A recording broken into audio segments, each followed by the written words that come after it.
el agua amarga de Mara. Dice así la palabra de Dios. E hizo Moisés que partiese Israel del mar Rojo, y salieron al desierto de Sur, y anduvieron 3 días por el desierto sin hallar agua. Y llegaron a Mara, y no pudieron beber de las aguas de Mara, porque eran amargas. Por eso le pusieron el nombre de Mara. Entonces el pueblo murmuró contra Moisés y dijo: ¿qué hemos de beber? Y Moisés clamó a Jehová, y Jehová le mostró un árbol, y lo echó en las aguas, y las aguas se endulzaron. Ahí les dio estatutos y ordenanzas, y allí los probó. Y dijo: si oyeres atentamente la voz de Jehová tu Dios, e hicieres lo recto delante de sus ojos, y dieres oído a sus mandamientos, y guardares todos sus estatutos, ninguna enfermedad de la que envié a los egipcios te enviaré a ti, porque yo soy Jehová tu sanador. Y llegaron a Elim, donde había 12 fuentes de aguas y 70 palmeras, y acamparon ahí junto a las aguas. Dios del maná, ya en el 16.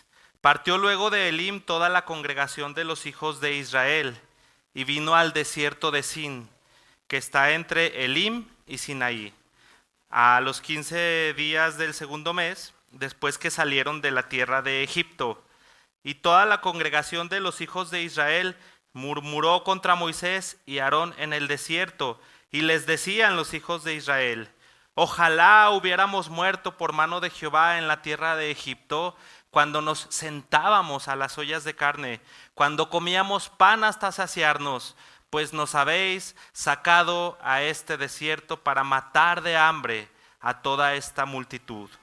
Y Jehová dijo a Moisés: he aquí yo os haré llover pan del cielo, y el pueblo saldrá y recogerá diariamente la porción de un día, para que yo lo pruebe si anda en mi ley o no. Mas en el 6º día prepararon para guardar el doble de lo que suelen recoger cada día.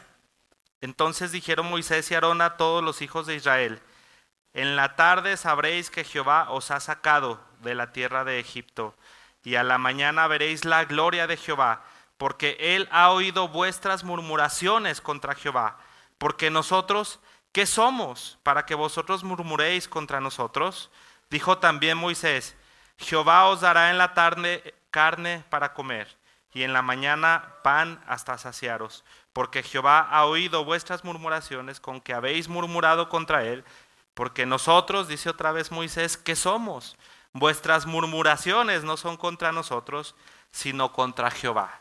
Ahí ponemos 3 puntos suspensivos. El texto sigue explicando este detalle del maná que Dios dio de provisión al pueblo para darles y sustentarles en medio del calor del desierto. Pero si se fijaron en la lectura de nuestros textos, tenemos 2 escenarios y 2 eventos distintos. El primero es la sed, la falta de agua, ¿sí? ¿Cuántos días después de que Israel tuvo la victoria contra Faraón y sus ejércitos? El texto dice que 3 días después estaban en el desierto, tenían sed y no encontraban agua, ¿sí? Y ellos murmuraron contra el Señor en esa situación. Y esta murmuración es el primer punto de atención que tenemos que reflexionar, hermanos, porque si nos vamos unos versículos antes, Israel está en plena victoria, Israel está en plena alabanza, Israel está con los panderos y con los cánticos y con el júbilo de haber salido de Egipto y de haber visto con sus ojos cómo Dios devoró y destruyó a los ejércitos de Faraón. Eso fue algo glorioso, hermanos. Pero ¿qué pasa 3 días después? Ellos están en el desierto, no tienen agua y luego murmuran contra Moisés y murmuran contra Aarón, que son los que llevaban a este pueblo, y murmuran en el fondo, pues murmuran contra Dios. Si tú agarras una vara y le pegas a un perro y el perro grita y muerde la vara, El perro no tiene problema con la vara, sino con el que la trae. Por eso dicen Moisés y Aarón, nosotros, ¿quién somos? Sus murmuraciones no son contra nosotros, sino contra el Señor. Entonces vemos el contraste de este pueblo, hermanos. Vean ustedes la naturaleza del pueblo y vean cómo somos. Y digo somos porque somos el pueblo de Dios y también carecemos y también tenemos aquellas conductas. De hecho, por eso están ahí en el Éxodo, para darnos a nosotros advertencia de cómo nosotros podemos reaccionar por naturaleza. ¿Han visto los fuegos artificiales cuando van el 15 de septiembre? Son fugaces, ¿no? ¿Cuánto duran? Un segundo, un flachazo. ¿Han visto estrellas fugaces en el cielo? ¿Cuánto duran? Un instante. Hermanos, así es la gloria de Israel que vimos un capítulo antes. Así terminó rápido, con un escenario adverso, con una prueba. Fue suficiente para derrumbar aquel júbilo. Y esa es una advertencia para nosotros, hermanos, que tenemos que entender que después de una gran salvación va a venir una gran prueba. Aquellos que se convierten al cristianismo pueden dar testimonio de que pensaban que a partir de ahí iban a caminar en manantiales y en valles. Pero después de la conversión se vino un desierto, hermanos, y una prueba difícil. Se vino el hambre, se vino la sed, los problemas se multiplicaron. Eso es bíblico, hermanos. Eso que le pasó a Israel, eso pasa individualmente en cada uno de los creyentes cuando se convierten. Y tú dirás, bueno, yo ya tengo 20 años caminando en el Evangelio. Esta misma enseñanza aplica para ti, hermano, que ya estás en la fe caminando después de muchos años, porque después de una gran victoria siempre viene una gran prueba. Después de una gran hazaña siempre viene aquella carga, aquella depresión, como la de Elías, cuando acababa de hacer una obra en el Monte Carmelo impresionante, quitándole la vida a todos los sacerdotes de Baal. Y unos días después está en una cueva, tiene miedo, le da terror Jezabel y quiere morirse, hermanos. Una gran manifestación de su gloria y enseguida una gran prueba. Nosotros los predicadores podemos dar testimonio después de un buen domingo, después de una buena enseñanza, que vimos la gracia de Dios que se manifestó, cruzando la puerta, ¿no, Humberto? Se viene una depresión, se viene una carga, una prueba, y casi decimos como Elías o como Moisés, quítame mejor la vida, Señor. Así es una advertencia, hermanos, para que tengamos en cuenta dónde estamos caminando. Esta prueba que presenta el pueblo de Israel tiene un propósito bien definido. ¿Cuál es? Exhibir.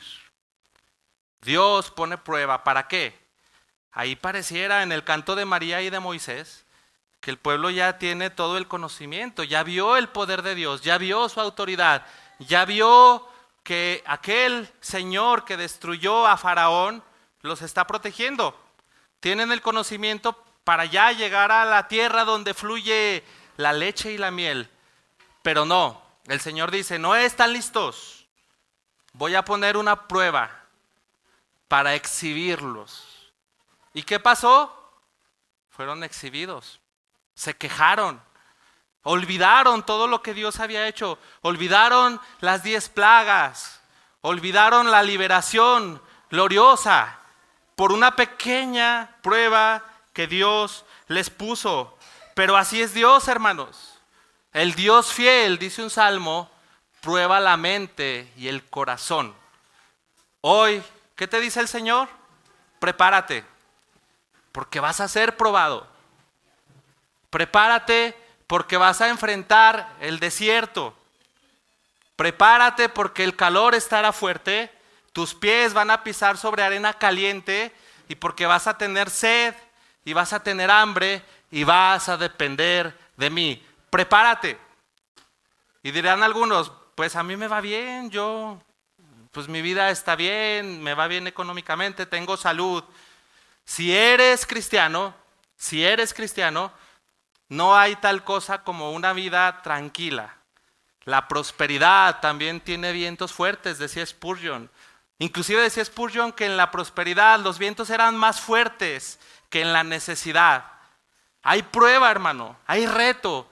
Este es el tiempo de atravesar el desierto de 40 años para llegar a nuestro hogar, a nuestra casa verdadera. Si alguien leyó el Progreso del Peregrino de John Bunyan, ahí está el peregrino en sus primeros pasos, cayó en el pantano. Un pantano que se llamaba el pantano del desaliento y no podía salir. Y explica Bunyan, este pantano es la culpa y la convicción de pecado del recién nacido que de pronto ve su naturaleza y le lastima mucho su pecado y se enreda en este pantano y dura ahí un tiempo y no puede salir. ¿Qué es? Es una prueba del Señor con un propósito bien definido. Llevarte al límite para que clames a Dios. Cada que el pueblo de Israel clamaba o murmuraba contra Moisés, ¿qué hacía Moisés? Pues él clamaba a Dios y Dios le daba la provisión. ¿Quién estaba siendo entrenado y capacitado? Moisés. ¿Y quiénes estaban siendo entrenados y capacitados? Todo el pueblo. ¿Y quiénes somos ahora nosotros, hermanos? Somos el pueblo de Dios. ¿Qué significa? Que vamos a ser probados. ¿Para qué? Para que podamos ser exhibidos y para que en nuestra necesidad clamemos a Dios y podamos obtener su bendición. Por eso esta predicación yo le puse, el Señor por su gracia proveerá. Con esa pausa, el Señor proveerá, no, por su gracia. ¿Qué va a hacer? Proveerá. Nosotros, hermanos, estamos en una situación en la que necesitamos esa provisión. Y la palabra de Dios nos lo muestra a través de estos dos escenarios. El pueblo tiene sed y no hay agua. El pueblo tiene hambre y no hay pan. Entonces, ¿qué hace Dios? Dios les va a dar de beber y Dios les va a dar pan hasta saciarse. Eso dice la Escritura. Pero Dios lo va a hacer a su modo para obtener lo que Él quiere. Para obtener lo que Él quiere de su pueblo. Porque Dios tiene con sus hijos calculada la prueba. Él sabe cómo nos va a probar. Y Dios tiene también la provisión lista para proveernos. Si nosotros supiéramos eso en medio de nuestras pruebas, en medio de nuestras tentaciones, hermanos, en medio de nuestra enfermedad o nuestra necesidad económica, si supiéramos o recordáramos estas palabras que Dios nos puso ahí y Dios deliberadamente escogió esa prueba para mí y que Dios en su otra mano ya tiene la provisión, yo podría descansar. Pero ¿qué pasa? Que le preguntamos mejor a la IA, ¿no? A ver cómo nos va a ir. Queremos que la inteligencia artificial nos muestre un panorama, ¿sí? ¿Dónde está tu provisión, hermano? ¿Dónde está tu confianza? Nosotros los predicadores, hay estadísticas alarmantes de predicadores que la IA les hace el bosquejo. La IA les prepara el sermón, les da los puntos. ¿Y qué hace el predicador? Pues nada más viene como un loro, ¿no? A repetir. Hermano, eso está prohibido para nosotros. El sermón, el bosquejo, tiene que venir de Dios. Y la IA, bueno, hay que ponerla en su debido lugar. Es una herramienta, ¿verdad? Como un diccionario. Pero hay gente que ya ha llegado a ese punto de obtener su provisión, pues de la inteligencia artificial, ¿verdad? Nuestro texto que acabamos de leer, desde un panorama, nos va a enseñar 4 cosas. ¿Qué pasa en la prueba? ¿Cómo es la provisión? La provisión y la prueba nos llevan siempre a ordenanzas y mandamientos, lo acabamos de leer, y esos mandamientos tienen un propósito definido, obediencia de nuestra parte. Son 4 puntos que vamos a ver: prueba, provisión, ordenanza y obediencia. Prueba, provisión, ordenanza y obediencia. Estos puntos son para que recordemos la predicación, para que no nos vayamos con una idea difusa. ¿De qué habló el hermano Carlos? Pues habló de muchas cosas, pero no entendí nada, ¿verdad? No, estamos hablando de la prueba de Mara y de la prueba del maná que Dios hizo descender, pero lo vamos a ver con estos 4 apartados: que pasa en la prueba, que pasa con la provisión de Dios. Dios pone ordenanzas en medio de estas situaciones y Dios quiere que obedezcamos esas ordenanzas. Entonces vámonos a nuestro primer punto, la prueba. Vamos a analizar, reflexionar un poquito acerca de la prueba. Bueno, la prueba, como ya les dije, tiene un propósito definido, ¿sí? Y es causar aflicción, causar tristeza. La palabra de Dios en Corintios, en 2 de Corintios 7:10, el apóstol Pablo habla de una tristeza para vida eterna, ¿sí? Porque hay una tristeza, que es la tristeza según el mundo, que pues es mera culpa, mera decepción, mera depresión, ¿verdad? Que no tiene un propósito definido, pero con su pueblo y con sus hijos, Dios con la prueba tiene un propósito definido, y es producir el arrepentimiento y luego dar salvación. ¿Y eso cómo se logra? Desafortunadamente no se logra con palabras, porque muchas veces aquí nos predican y no entendemos. Seguimos en nuestro obstinado camino. ¿Y qué hace Dios? Pues tú necesitas vara, hijo. Tú necesitas corrección, necesitas disciplina. Yo te he mostrado las palabras, yo te he mostrado las enseñanzas por medio de los hermanos, pero no quieres entender. No me queda otra, dice nuestro Padre amoroso, más que entristecerte y afligirte con el propósito de hacerte un bien posterior. Aunque en el momento esa disciplina te amargue, va a tener un fruto bueno. Vas a ser sometido a las altas temperaturas de un horno y vas a ser purificado, dice Pedro, como el oro, y todas esas impurezas van a quedar destruidas a la luz, al calor del horno, y vas a salir con una fe perfeccionada. Qué bonito es eso, ¿no, hermanos? Qué bonito es el amor paternal de Dios. Si tú andas pecando, si tú andas haciendo todo conforme a tus deseos, tu concupiscencia, y no hay disciplina, tienes que sospechar, ¿verdad? Pues que no estás en la fe. Examínate, porque el Dios todopoderoso y amoroso, al que ama, disciplina. Por eso hay aflicciones en el pueblo de Dios, pero también hay aflicciones en el pueblo de Dios por otra razón, ¿sí? Porque vivimos en el mundo caído. Aquel día en que nuestros primeros padres, Adán y Eva, cometieron ese pecado de desobediencia contra Dios, Dios dictó sentencia contra la mujer, contra el hombre, y Dios le dice a Adán: maldita será la tierra por tu causa. Con dolor comerás de ella todos los días de tu vida. Espinos y cardos te producirá, y comerás plantas del campo. Con el sudor de tu rostro comerás el pan, hasta que vuelvas a la tierra, porque de ella fuiste tomado. Dice: polvo eres y al polvo volverás. Le está dictando sentencia de muerte, hermanos. Le está diciendo que la tierra es maldita por causa del pecado. Le está diciendo también, cuando pasan las generaciones del Génesis, cuando llegan a Noé, el padre de Noé dice: este nos aliviará de todas nuestras cargas por causa de la tierra que Jehová Dios maldijo. ¿Por qué hay aflicción también? Porque vivimos en una tierra, hermanos, que ha caído bajo una maldición. La maldición del pecado y la maldición de la muerte. Y de estas dos grandes sentencias de parte de Dios para el género humano, fluyen todas las demás. Fluye el temor, la vergüenza, fluye todo tipo de desgracias, la pobreza, la enfermedad.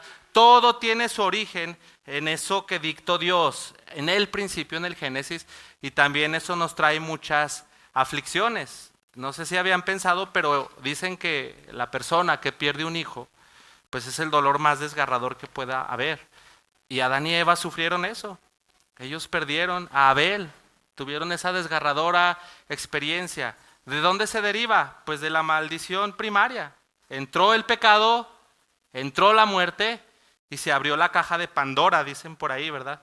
Se abrió una caja de muchas aflicciones y tristezas para el género humano. Y tenemos que estar mentalmente preparados para esto, hermanos. Estamos en un mundo caído y así seamos cristianos o no, vamos a sufrir. Hay un proverbio, un salmo que dice que los caminos del transgresor son duros, ¿sí?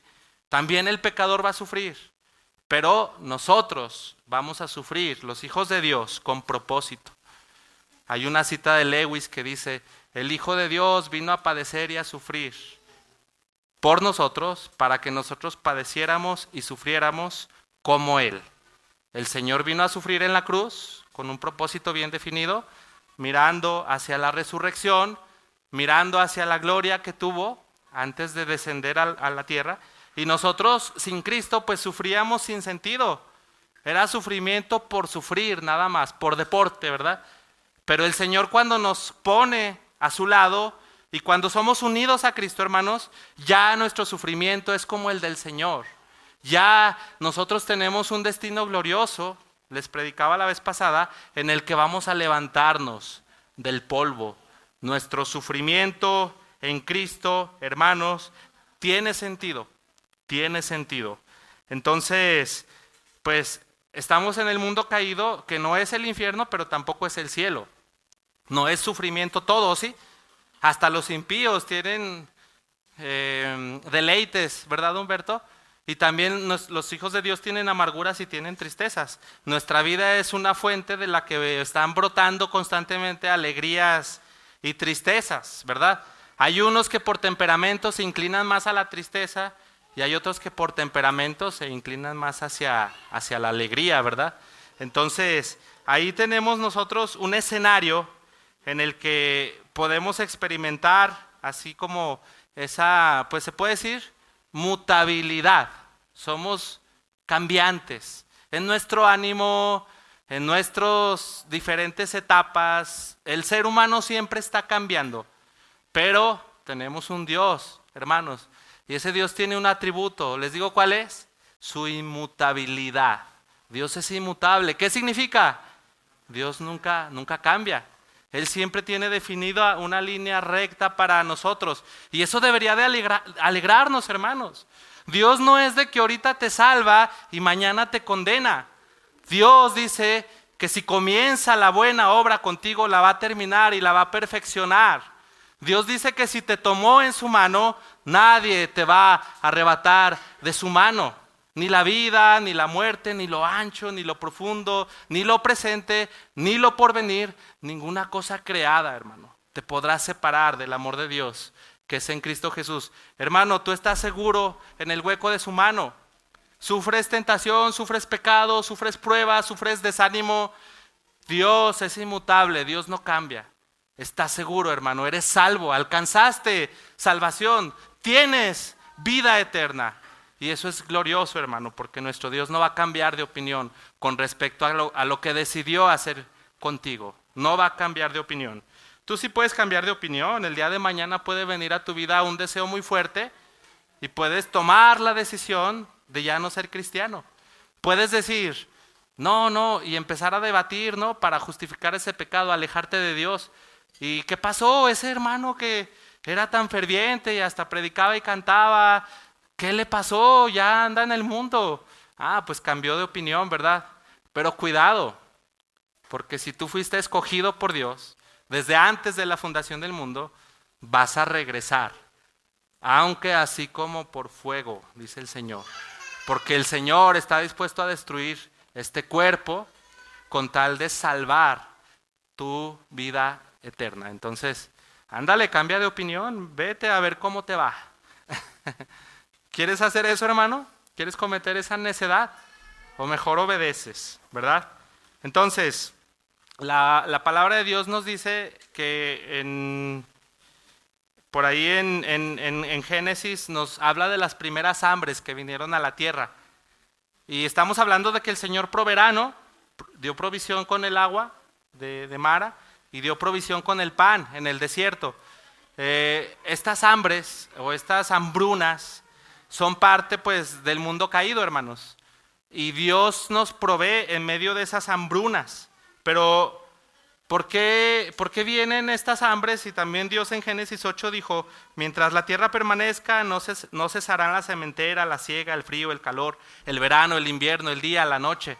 Bueno, Dios de toda providencia y Dios de toda provisión, Dios sustenta todo y Dios provee, pero también Dios determina que haya momentos de escasez por lluvias, por posición geográfica. Había un pueblo donde yo iba de niño, donde nació mi mamá, que se llamaba Cañitas. Ese pueblo era muy próspero porque por ahí pasaba el tren, de norte a sur. O sea, había restaurantes, comida, comercio, todo, ¿no?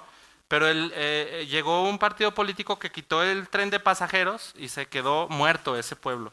Se quedó, ni Oxxo tiene el pueblo. Entonces decían en el Face, oigan, ¿saben si hay Oxxo en Cañitas? Y decía alguien, muy apenas hay gente, o sea, no hay nada. ¿Por qué?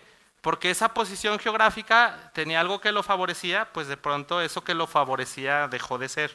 Entonces, nosotros podemos caer en una situación por inestabilidad política, como les pasó en Venezuela o en Cuba, pues por irresponsabilidad del gobierno, ¿verdad? También en México ha habido crisis económicas y la gente perdió sus hipotecas, perdió todo. Entonces, en el mundo caído pueden pasar esas cosas, pero también podemos caer en necesidad y en prueba, no porque Dios esté ahí, sino porque nuestra negligencia nos ha llevado a ese límite, ¿sí? Por pereza, pasividad, gastos excesivos, lujos innecesarios, falta de ahorro. Nosotros mismos nos podemos meter en una situación desfavorable por negligencia. Y pues nuestro Dios es tan generoso y nos ama tanto que Él está dispuesto a proveernos también en medio de esas necesidades. Entonces, hermanos, vamos a leer un pasaje de la Escritura donde vemos a una mujer que entró en una situación crítica y Dios le dio provisión, ¿les parece? Vamos a Génesis 21 del 14 al 20. Vamos a leer la historia de lo que le pasó a Agar. Génesis 21 del 14 al 20, para que el Señor nos enseñe algo por medio de este pasaje. El Señor, por su gracia, proveerá. Estamos en eso, ¿no? Génesis 21 del 14 al 20.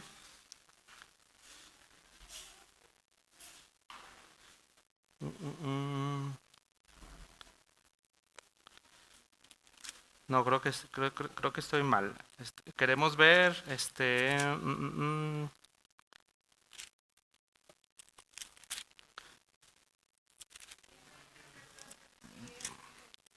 21, ¿qué, hermanos?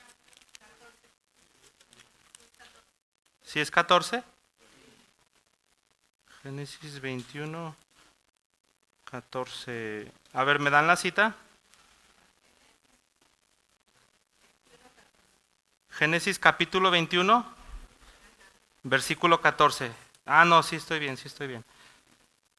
Dice la palabra de Dios. Entonces Abraham se levantó muy de mañana y tomó pan. Bueno, antes, espérenme, déjenlos pongo en contexto. Abraham tenía la promesa de Dios para un hijo, ¿verdad? Pero esta Sara pues, se desesperó y le dijo, toma a mi sierva Agar. Agar pecó, era una esclava. Ella no tenía ni la más mínima intención, pero por órdenes de su señora y de su señor, pues se unió a Abraham y nació Ismael. Entonces, aquí tenemos a una mujer que es víctima de una circunstancia, ¿verdad? Que está ajena a sus decisiones porque es esclava, no puede decidir. Y ya cuando nacen los hijos, pues el hijo de Agar, pues como que le echa bullying a Isaac. Y Sara se enoja y dice, corre a ese muchacho y a su mamá. Entonces Abraham le da tristeza, pero lo hace, porque Dios le dice, atiende al llamado de Sara, porque en Isaac yo te daré descendencia, pero también voy a tener cuidado de Ismael. Entonces ahí ahora sí vamos a leer. Entonces Abraham se levantó muy de mañana y tomó pan y un odre de agua y lo dio a Agar, poniéndolo sobre su hombro, y le entregó el muchacho y la despidió. Yo creo que le dolió mucho en su corazón, ¿no? Era su hijo. Y ella salió y anduvo errante por el desierto de Beerseba, y le faltó el agua del odre, y echó al muchacho debajo de un arbusto, y se fue y se sentó enfrente, a distancia de un tiro de arco, porque decía: no veré cuando el muchacho muera. Y cuando ella se sentó enfrente, el muchacho alzó su voz y lloró. Y oyó Dios la voz del muchacho, y el ángel de Dios llamó a Agar desde el cielo y le dijo: ¿qué tienes, Agar? No temas, porque Dios ha oído la voz del muchacho en donde está. Levántate, alza al muchacho y sosténlo con tu mano, porque yo haré de él una gran nación. Entonces Dios le abrió los ojos y vio una fuente de agua y fue lleno, y llenó el odre de agua y dio de beber al muchacho. Ya después Dios dice que Dios estaba con el muchacho y todo. Vemos la situación crítica de Agar, hermanos. La corren de su casa con su hijo, ¿sí?, al desierto. Curiosamente es el mismo desierto donde Israel enfrentó la sed en Mara, ¿verdad? Tenemos ahí un escenario crítico. Ya Agar avienta al muchacho un arbusto, se aleja de él porque no lo quiere ver morir, pero Dios oye el clamor de ese muchacho, ¿sí? Y Dios le abre los ojos a Agar y Dios le da agua de beber. Entonces, ¿qué nos enseña este principio? Hablando de que Dios dio provisión a Israel con agua, con pan, que también de manera particular, hermano, hermana, Dios tiene una provisión para ti cuando tú todavía no puedes ver salida. Ahí estaba una fuente, pero Agar no podía ver la fuente. Y esto nos tiene que recordar, tomando como ocasión que es una hermana, que muchas hermanas de la iglesia, aquí y en todos lados, tienen una situación que cayeron en una situación difícil, pero no fue por negligencia de ellas, fue por negligencia de un hombre que no respondió, ¿verdad? Que se convirtieron en madres solteras, ¿verdad? Y ahora ellas dependen de una provisión. Y luego pues tienen que trabajar, porque si no trabajan no sobrevive el niño. Y aquí nosotros los predicadores a veces somos muy duros de que no, la mujer se tiene que quedar en su casa y el hombre tiene que salir a trabajar. Bueno, ese es un escenario ideal, ¿no? Y es lo que debería de ser. Pero ¿qué pasa con las mujeres que son abandonadas por hombres irresponsables? O hombres que están ahí pero son golpeadores y no responden a sus deberes económicos. ¿Qué hace la mujer? Mamá, pues te dejo al niño y voy a sacar el sustento para que comamos, para que tengamos un techo, ¿verdad?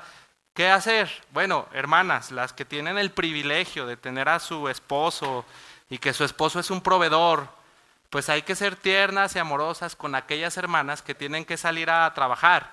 Porque una cosa es ir buscar tu propia gloria y tu desarrollo profesional sacrificando a tus hijos, que eso sí es pecado, y otra cosa es, yo no tengo de otra, o trabajo o nos quedamos aquí totalmente sin alimento. Entonces, hermanas, cuando estás en esa situación de madre soltera y todo eso, pues el Señor va a proveer, porque es el Señor de toda gracia, de toda provisión, y el Señor tiene cuidado de esas mamás, ¿verdad? Entonces vamos a ser comprensivos con ellas y vamos a considerar pues que ellas están en medio de una situación en la que dependen de la provisión del Señor, y que las hermanas que lo tienen todo pues podrían caer en una situación así, ¿no? Enviudar, ¿verdad, hermano? O sea, algo puede pasar. Entonces tenemos que ser siempre bien comprensivas con las hermanas que no están tan favorecidas como nosotros, pero también tenemos que tenderles una mano y ayudarles, ¿verdad? Entonces, bueno, Dios tiene fuentes de aguas y pues así le pasó a Israel en Mara, hermanos, hallaron agua, pero ¿qué creen? Que el agua estaba amarga, ¿verdad? Tenían sed, querían agua, encontraron agua, pero el agua era amarga. ¿Qué nos puede enseñar esto, hermanos? Bueno, que a veces la prueba, ¿sí?, pareciera que hay ahí una salida, pero no es por ahí, hermano, ¿sí?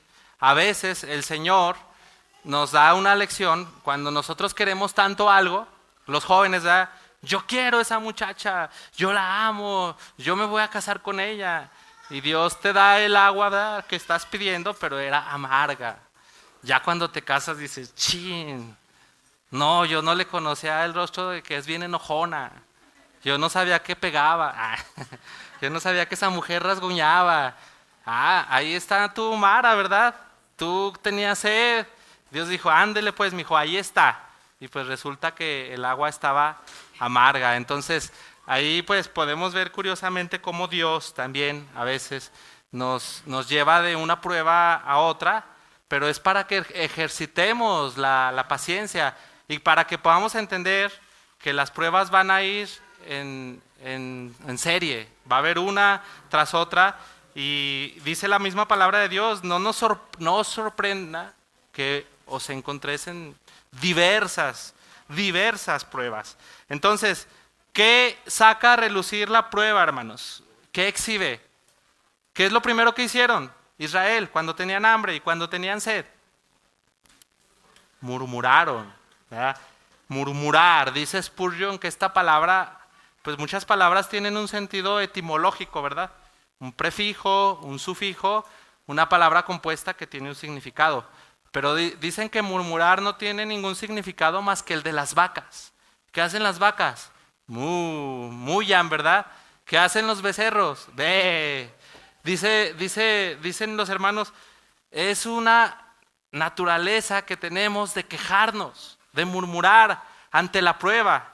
Vemos la prueba y ¿qué hacemos? Nuestra naturaleza dicta una conducta natural. ¿Qué es? Te quejas. Ay, ¿por qué van a dividir la iglesia en dos, verdad, José? Si estamos todos juntos, mejor que pongan un salón más grande. Ahí estamos, murmurando. Ay, ¿por qué dos cultos? Ay, ¿por qué? ¿Por qué los miércoles van a hablar de otra cosa? Deberían de seguir. Estamos murmurando, hermanos, a lo loco, ¿sí? Murmurando de nuestros pastores, ¿verdad? ¿Quiénes son ellos? Ellos no son los que llevan a este pueblo. Ellos nada más son instrumentos en las manos de Dios, que lleva Dios a este pueblo. Entonces, hermanos, cuidado con nuestros comentarios, sobre todo con los líderes, porque es una actitud vil. Cuando tú ves a una persona, le saludas y lo respetas, y luego te das la vuelta y empiezas a murmurar de él. No estás de acuerdo en su liderazgo, no estás de acuerdo en sus decisiones, que no tienes la valentía para ir y decirle. ¿Eres cobarde y murmuras? Así como el pueblo de Israel empezó a murmurar. Hermano, no seamos así. Dios nos está advirtiendo por medio de su palabra que el pueblo de Israel murmuró. Y aquí hay murmuración. Es un hecho. Somos el mismo pueblo. Tenemos el mismo corazón. Tenemos la misma naturaleza. ¿Qué queremos con esta palabra? Queremos detener esas conductas, hermanos. Porque nosotros ya no nos dictamos por nuestra naturaleza. Se supone que debemos de tener esa virtud, esa fe, ese dominio propio y que podamos, dice Santiago, dominar ese miembro tan difícil de controlar que es nuestra lengua, ¿sí? Murmuramos contra otros hermanos que no son líderes también, hablamos mal de ellos, ¿verdad? Hermano, eso es pecado y es un vil pecado. Es un pecado de hipocresía, un pecado de cobardía. Estás quebrantando la ley de Dios, no estás amando a tu prójimo, estás tratando de destruir la imagen de ese hermano con tu boca, ¿sí? Entonces, hermano, cuidado con esa respuesta. Si de repente te capturas a ti mismo hablando de más, tienes que hacer lo que hace. Bueno, yo viajo mucho en la carretera y voy manejando y a veces me equivoco, me voy por otra avenida. ¿Y qué hace el GPS? Inmediatamente empieza a calcular la ruta para volverme a poner en la ruta adecuada. Así tú tienes que tener un GPS en tu mente, hermano. Cuando veas que tu naturaleza está aflorando, detente y redirecciona. Calcula tu ruta y di, no, por esa ruta yo no me voy a ir. Dicen los que estudian la neurociencia que nosotros en nuestra conducta, en nuestra mente, creamos caminos, ¿sí? Y esos caminos son nuestras conductas. De tanto que nos vamos por ahí, se hace la brecha. ¿Se han ido al campo y ven que hay brechas de camino? Pues es porque la gente se va por ahí siempre, ¿verdad? Se hace una ruta, ¿verdad? Así es nuestra conducta, va haciendo rutas. Entonces, ¿nosotros qué tenemos que hacer? Tenemos que, esas rutas que sabemos que son malas, tenemos que dejarlas abandonadas para que se cierren. Y tenemos que abrir rutas nuevas. Pero eso cuesta trabajo. Porque tenemos que ser, una palabra que usan mucho los hermanos, intencionales, ¿verdad? ¿Por qué? Porque picar piedra, abrir brecha, hasta necesitas un machete, ¿no? Cuando andan en la selva los los que andan explorando tienen que abrir piedras, hierbas, espinas, para ir abriendo la ruta. Bueno, así es crear hábitos saludables y conductas saludables, porque nuestra naturaleza se va a querer ir por el que ya está abierto. Entonces, abrir camino es difícil, hermanos. Entonces, vamos a dejar de murmurar, vamos a arrepentirnos de esa maldad y vamos a cambiar nuestra actitud, aprendiendo de nuestro texto, de que todo el libro de Éxodo nos está siempre llevando a ese punto. El pueblo murmuró. Inclusive hay ocasiones más adelante en las que eso enciende la ira de Jehová, la ira del Señor.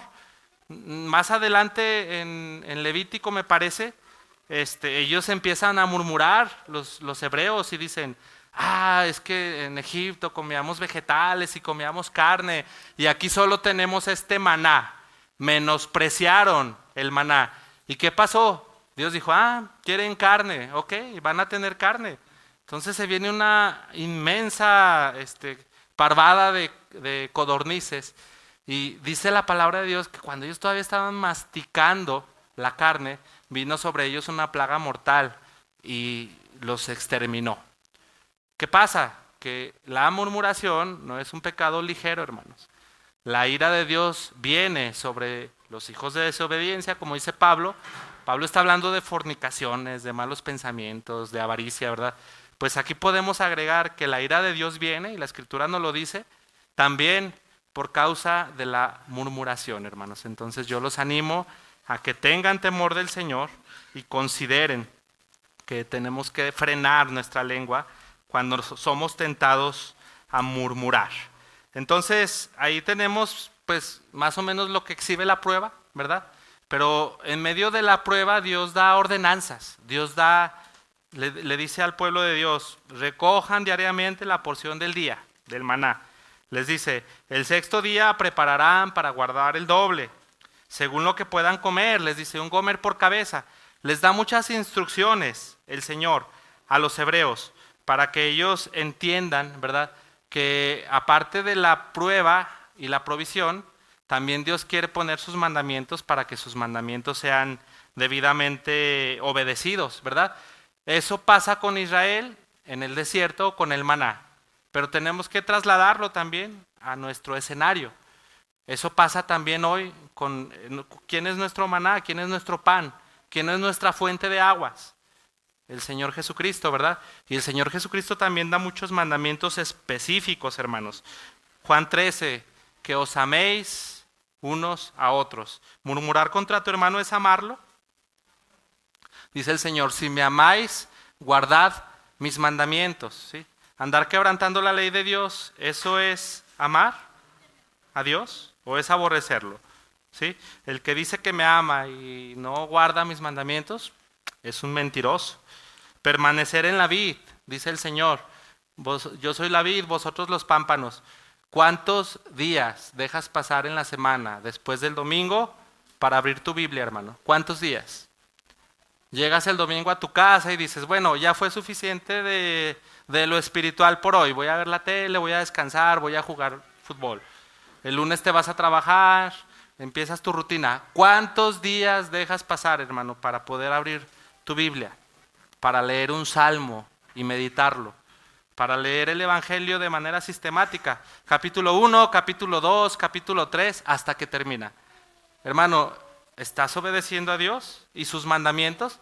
¿O eres como los hebreos? Ellos se llenaron de avaricia y no hicieron caso de las instrucciones. Hasta Moisés se enojó. Les dijo: un gomer por cabeza. Y ahí van unos a agarrar el montón para varios días. ¿Qué pasó? Se hizo gusanos y hedió, dice la palabra de Dios. Hermano, todo esto que le pasa a los hebreos nos pone en un escenario a nosotros en el que tenemos que reflexionar las conductas que estamos llevando. Los mandamientos de Dios son para obedecerse, ¿verdad? Pero aquí les pongo un apartado donde quiero que reflexionemos acerca de la obediencia interna del corazón y la obediencia externa de la conducta. Hay muchos aquí que dicen que son cristianos, ¿verdad? Hay muchos que ya se bautizaron, que participan en la cena, que se congregan, Inclusive tienen buenas obras y hacen evangelismo. ¡Wow! Ya me apantallaron con todo eso, hermano. Esa es una obediencia que se ve, una obediencia que todos podemos ver. Gloria a Dios por eso, ¿sí?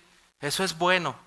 Pero hay algunos que solo tienen esta obediencia externa, pero no tienen una obediencia interna, ¿sí? No tienen esa marca en su corazón de obediencia. ¿Y dónde podemos encontrar la contradicción? Una persona que en sus pensamientos, ¿sí?, no es pura. Una persona que ve pornografía, que anda viendo muchachas en las redes sociales, o muchachas que andan viendo muchachos que van en la calle y están codiciando a la mujer de su prójimo. Esa impureza, estar viendo contenidos en películas inadecuados, esa echa por tierra tu bautismo, tu santa cena, congregarte, tus buenas obras, tu evangelismo y tu etiqueta de decir yo soy cristiano. Eso te hace un hipócrita en automático si andas en estos pensamientos. Dice Spurgeon, un campo hermoso, ¿ya?, de repente un ave de rapiña vuela y cae la sombra sobre ese campo hermoso y se atraviesa. Dice Spurgeon, así son a veces los pensamientos malos en nuestra mente, ¿verdad?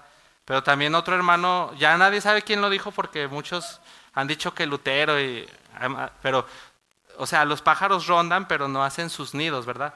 Entonces, una persona que persevera en la impureza está en fornicación. ¿De qué sirve una obediencia externa si en el corazón tú estás sucio y no procuras limpiarte? Si en tu corazón estás en fornicación, consumiendo contenido y no procuras alejarte, ¿de qué te sirve venir a la iglesia cuando andas caminando así? Otra obediencia en secreto es esa piedad que no se exhibe, hermanos. La piedad no tiene el propósito de exhibirse. Tú mismo nunca puedes procurar ante tus hermanos hacerte ver como piadoso. Eso es farisaico, hermano. Tú nunca debes de procurar que los hermanos sepan tu relación y tu comunión con Dios. Esa obediencia interna de tener comunión con Dios en privado, de ayunar en privado, de dar tu ofrenda en privado, eso habla de integridad, porque tú le estás sirviendo al ojo de Dios, no al ojo del hombre. Entonces tenemos que tener cuidado cuando queremos exhibir una supuesta piedad, ¿verdad? Lo de no murmurar, obediencia al prójimo. ¿Cómo consumes tu tiempo, hermano? Cuando tienes aquí el celular y las redes sociales y tienes de este lado la Biblia, ¿qué eliges? ¿Por qué ruta te vas? Tengo un ratito, tengo un descanso, ahí tengo el Netflix, pero aquí tengo también, es una buena oportunidad para leer la Biblia. ¿Qué eliges? Si toda la semana perseveras en el ocio, en las redes sociales, en las películas, en las series, ¿de qué te sirve tener una obediencia externa, hermano? ¿De qué te sirve? Si tú eres muy amoroso con los hermanos, ¿sí?, muy cálido, muy gentil con los hermanos, pero eres áspero, eres enojón, eres regañón, en tu casa siempre estás de malas y con ira, ¿de qué te sirve esa pantalla, hermano? ¿De qué te sirve esa apariencia? Esa obediencia externa que muestras aquí de que, ay, hermano, Dios le bendiga. Si en tu casa eres un monstruo agresivo y violento, ¿de qué te sirve? Arrepiéntete si esa es tu conducta, porque te estás engañando y estás siendo hipócrita. Integridad financiera, ¿verdad? El dinero, pues, ¿qué es? Pues una herramienta, pero hay personas codiciosas que aman el dinero, que lo acarician, que besan el billetito. Hermano, eso es pecado y de los más viles. El dinero es una herramienta que sirve para que funcione. Vete a una isla desierta con un maletín lleno de dinero. ¿De qué te sirve? Como papel, ¿no? Para hacer una fogata. O unas monedas para hacer una sonaja. No tiene un valor en sí mismo. Es una herramienta. Nuestra obediencia interna tiene que ver inclusive con aquel cuidado del cuerpo. Nuestro texto habla de ellos querían carne y querían comer, eran unos, querían devorar las codornices. Entonces, hermanos, tenemos ese cuidado cuando comemos, o pareciera que comemos como si no hay mañana. A veces caemos en ese error. Yo mismo les puedo decir que también yo caigo en ese error de que está bien rica la comida y no paras, y no paras, y no paras. Luego ahí estamos con diabetes, con hipertensión, con problemas de salud. ¿Por qué? Pues por falta de dominio propio, ¿verdad? No estamos obedeciendo que nuestro cuerpo es un templo que tenemos que cuidar. Esta exhortación es para que mejoremos nosotros en esas áreas, hermanos. Entonces, antes de la obediencia, ya para ir cerrando, antes de la obediencia es importante que consideremos primero la gracia y la fe y el arrepentimiento, hermano. Si nosotros queremos andar obedeciendo los mandamientos y los estatutos de Dios y andamos con una naturaleza no regenerada, no transformada, hermanos, vamos a correr tras el viento, no vamos a lograr nada. Primero necesitamos entender lo que Dios ya hizo en la cruz. Dice la palabra de Dios que cuando Noé hizo el arca, la calafateó con brea, ¿sí? Por dentro y por fuera. ¿Para qué? Para que el agua no entre en el arca, ¿verdad? Dice la palabra de Dios en Éxodo que la canasta de Moisés también, su mamá la calafateó con brea, ¿verdad? El Nilo tenía cocodrilos, había agua, pero él fue guardado ahí, protegido, ¿sí? La palabra de Dios dice que el Señor, con su sangre, expió y cubrió nuestros pecados. ¿Qué significa eso de cubrir? Lo mismo que hicieron con Moisés y lo mismo que hicieron en el arca, proteger, ¿sí? ¿Qué hizo la sangre del Señor en la vida del pecador? Lo protegió, ¿sí? De la ira de Dios, ¿sí? Lo cubrió. Hermano, eso es primero que cualquier obediencia y que cualquier obra. Primero es la expiación por medio de su sangre, ¿sí? Eso es lo más importante, hermano. Si nosotros queremos andar en nuestras propias fuerzas, hermano, no vamos a lograr nada, vamos a terminar en el mismo punto. El cristiano en el peregrino, en John Bunyan, sube a un monte, que era el monte Sinaí, donde están todas las ordenanzas, y empieza a caminarlo, y empieza a avanzar, pero cada vez era más empinado. Si han subido una subida bien inclinada, era tan pesado el camino que se inclinó completamente y el peregrino cayó.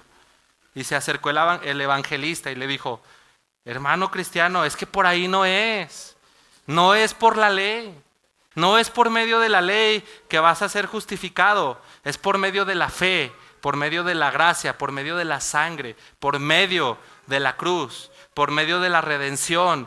Ya no soy esclavo, he sido redimido por medio de la reconciliación. Ya no estoy enemistado con Dios, he sido reconciliado con Dios por medio de su sangre, por medio de la brea, de la expiación.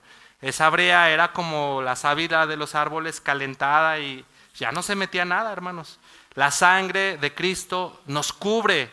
Si ponemos nuestra fe en su sangre, nos cubre de todo pecado, hermanos. Eso es primero, antes que la obediencia.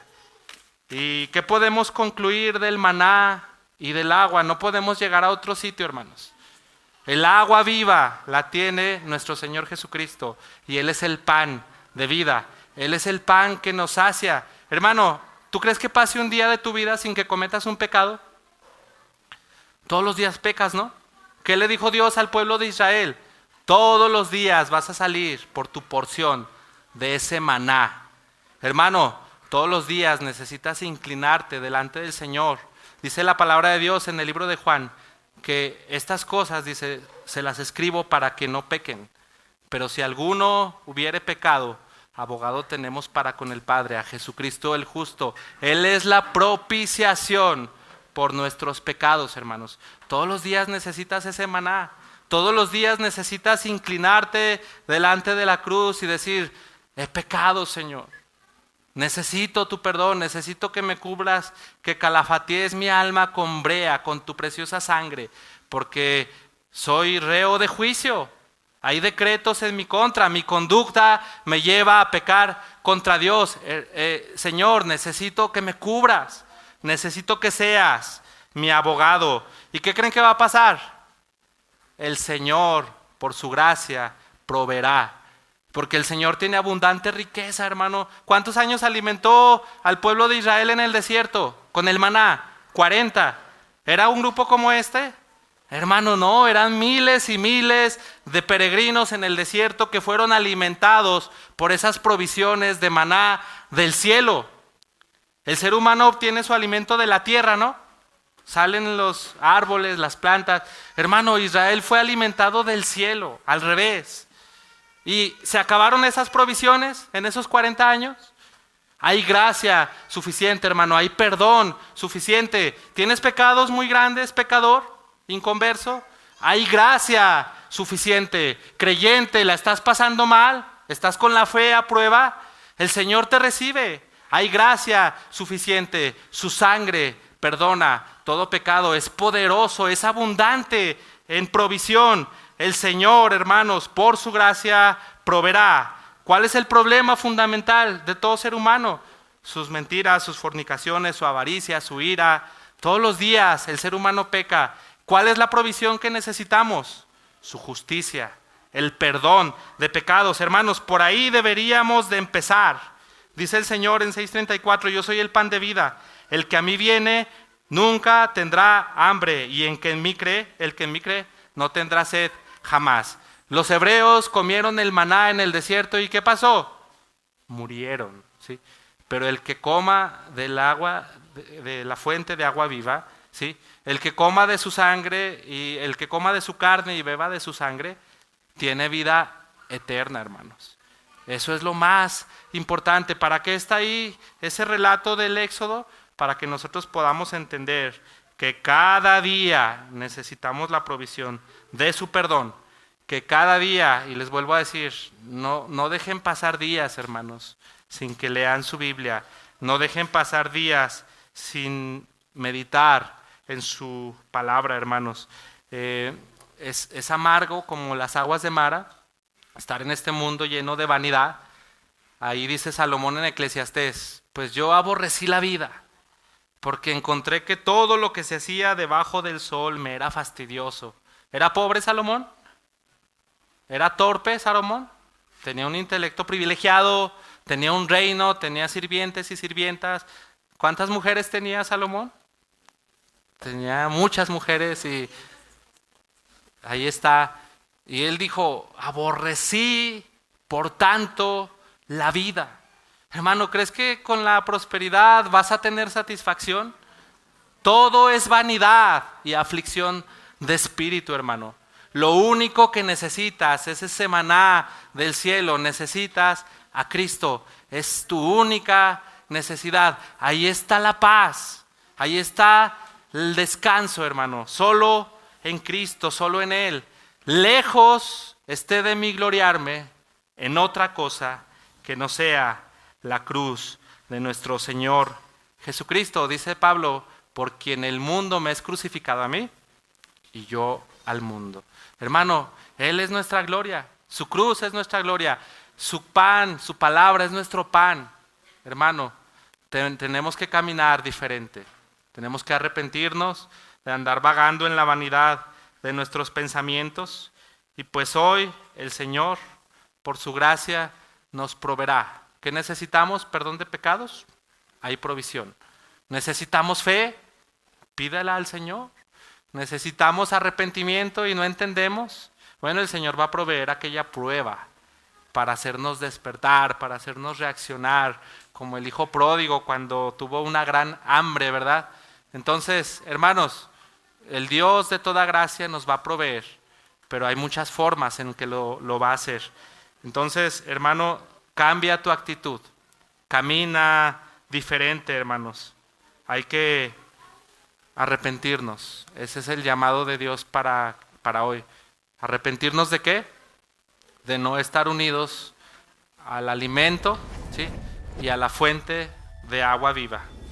Vamos a orar, hermanos.